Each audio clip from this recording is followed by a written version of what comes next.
Tashqarida ukol qilishmaydimi? Shunchaki ko'rib qo'yishadi xolos. Xo'p.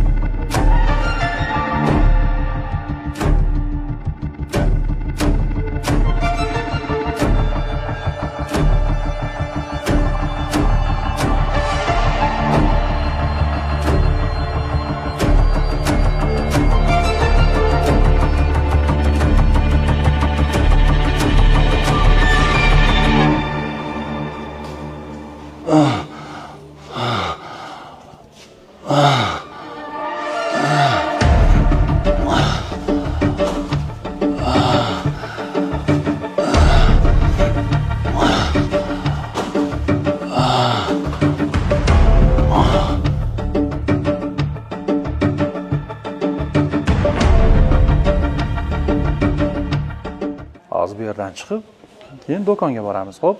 Xo'p.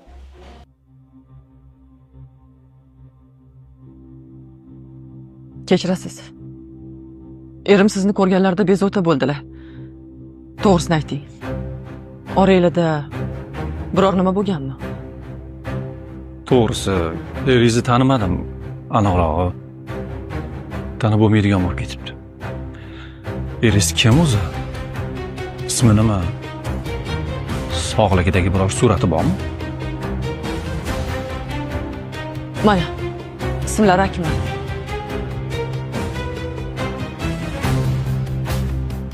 Kulgimni qislatmakin. Hozir ko'cha yo'q-ku. Sen problemangni nishat qilib beradi ekan. Alloh boru, Hoji aka.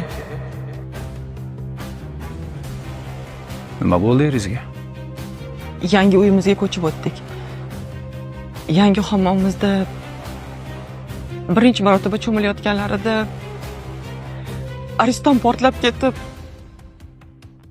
tanalarning katta foizi kuyib ketdi.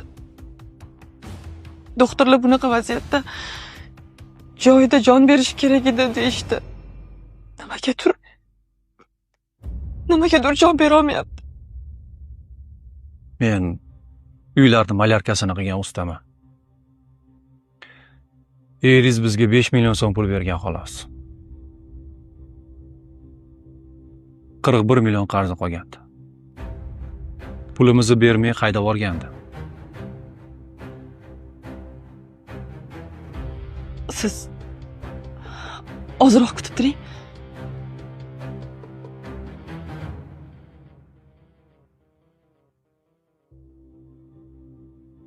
Hozir ketamiz, xo'p? Xo'p.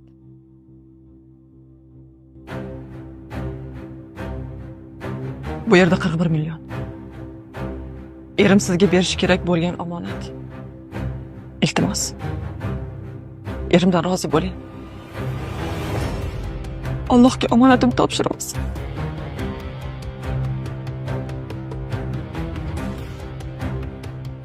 Kraskani bankalar. Chiqindiga berib yubordik. Chalanga ishlaysan? Akeling bankalarga gul ekaman degan. Siz gul ekaman degan kraska bankalarini musirga berib yuborgandim. Bu 1 million 5 ming. Gul tuvoy olasiz. Qiyomatda olamiz haqqimizni.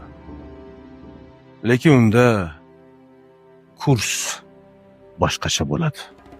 Qiyomatda ko'rishamiz. Bu bolamni operatsiyasini puli edi. Alloh buyuk.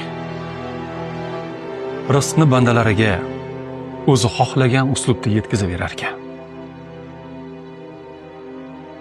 Mirzayev ayoli sizmidingiz? Hamid.